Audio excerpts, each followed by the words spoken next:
BJP వాళ్ళు వితండవాదం చేస్తున్నారు. శాసనసభలో చర్చ జరిగినప్పుడు బీజేపీ, బీఆర్ఎస్, ఎంఐఎం, సిపిఐ కూడా ఏకగ్రీవ తీర్మానానికి మద్దతు ఇచ్చారు.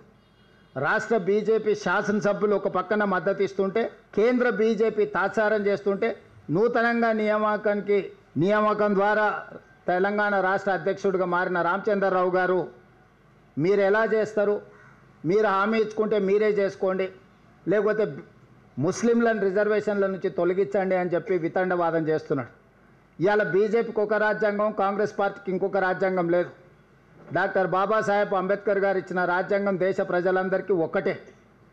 ఆ రాజ్యాంగానికి లోబడే ఈరోజు రిజర్వేషన్లు పెంచాలి అని అంటున్నాం.